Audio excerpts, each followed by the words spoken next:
Bismillahirrahmanirrahim. Assalamualaikum warahmatullahi wabarakatuh.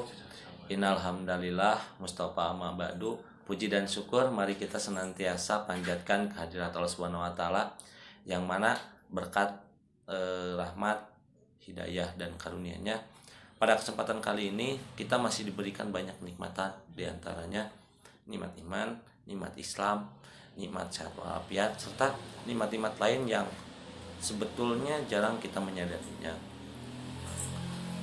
Tak lupa juga salawat dan salam semoga tetap tercurah limpahkan kepada baginda kita, junjungan kita yakni Nabi besar Muhammad Shallallahu Alaihi Wasallam.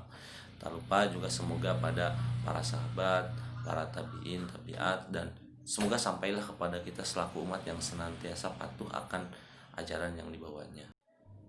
Baik, perkenalkan terlebih dahulu, nama saya Andiana, NIM 1120001,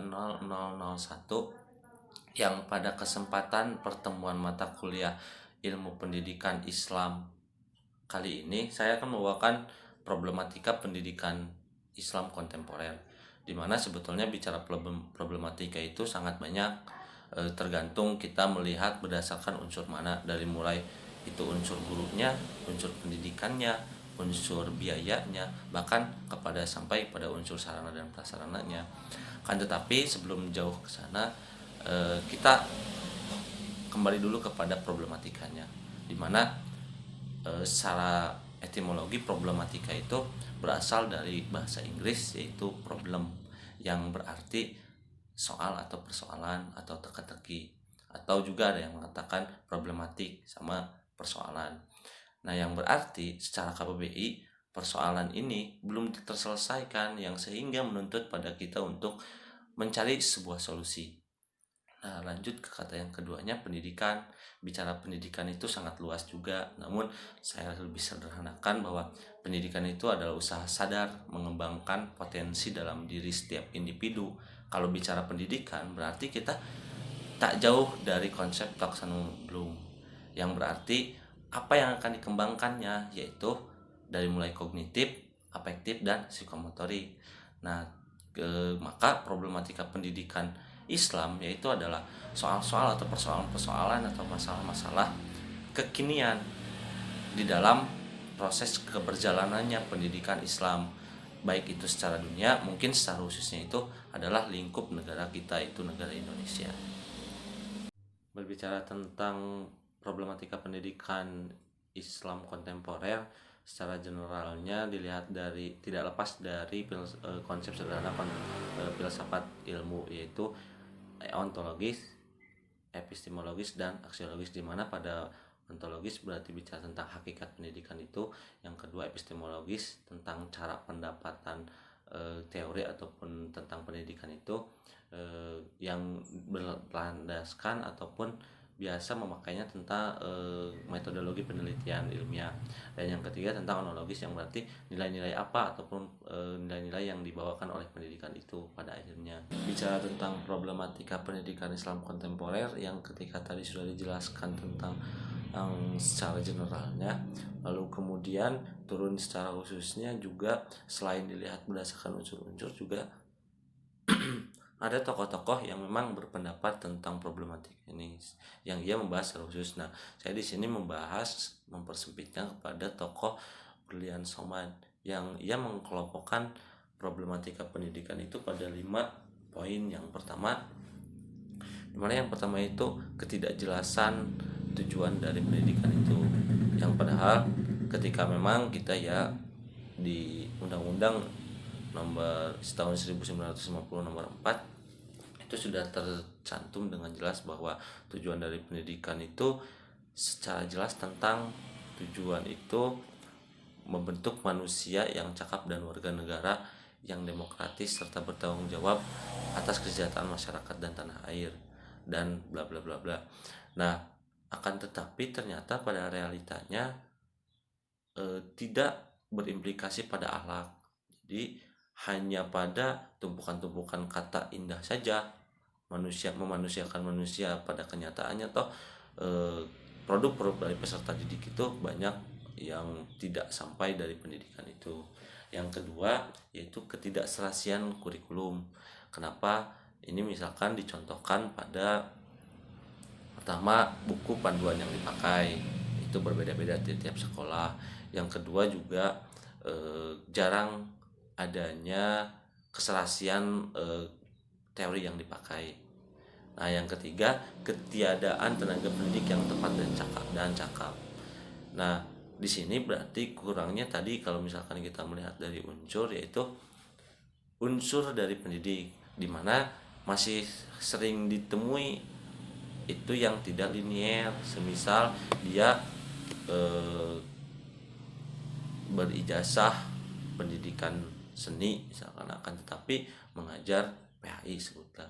Nah, itu sangat tidak sinkron, yang sehingga memunculkan problematika. Sementara yang keempat yaitu adanya pengukuran yang salah ukur. Ya, memang standar sudah disamakan, standar sudah dibuat, akan tetapi lagi-lagi pada realitasnya ternyata susah mendapatkan nilai yang benar-benar objektif. Tuh. Kemudian yang keempat, adanya kekaburan landasan tingkat atau tingkatan pendidikan. Nah, kita memakai jenjang SD, SMP, SMA atau SMK sampai ke tingkat perguruan tinggi.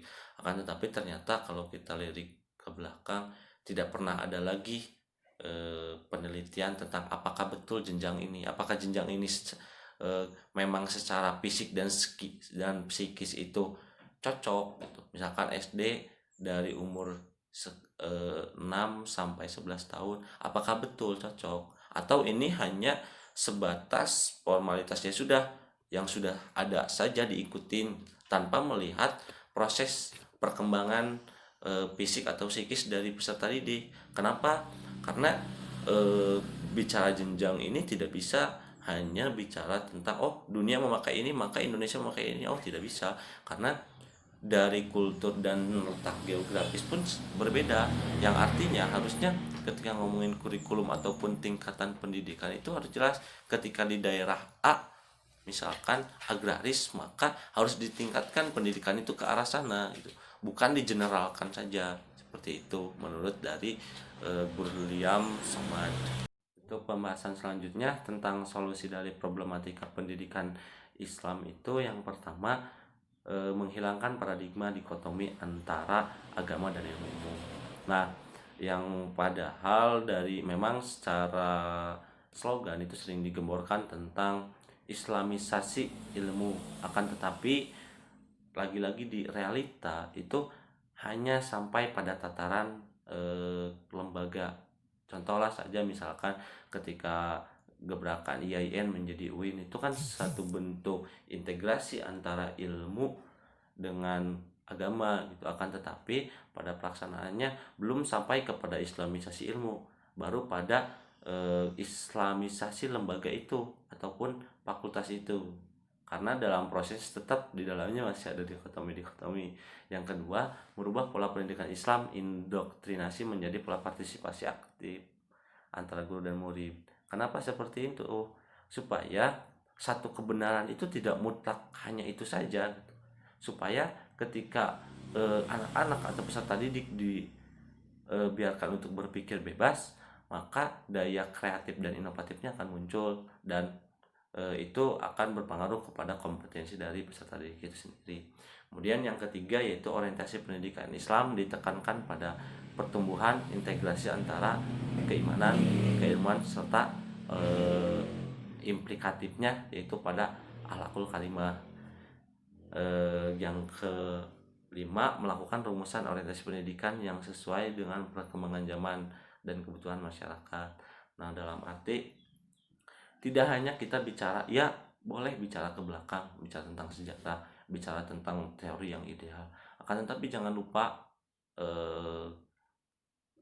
lupa keadaan dari daerah itu sendiri. Dalam arti ya kita bicara tentang teoritis dan konseptual, akan tetapi jangan melupakan kontekstual dan empiris, yang artinya setiap pendidikan atau setiap model pendidikan yang disampaikan itu harus berorientasi pada kontekstual di kultur ataupun di daerah itu sendiri, sehingga memaksimalkan baik potensi dari peserta didiknya ataupun sumber daya alam yang ada di situ.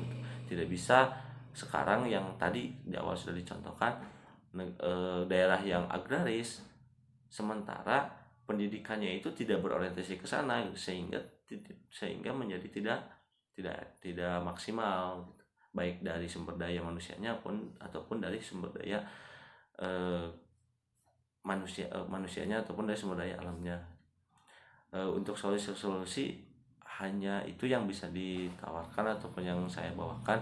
Mohon maaf atas segala kesalahan, kurang lebihnya saya ucapkan terima kasih. Juga selain itu, jika memang silakan koreksi jika memang ada materi-materi yang salah. Terima kasih.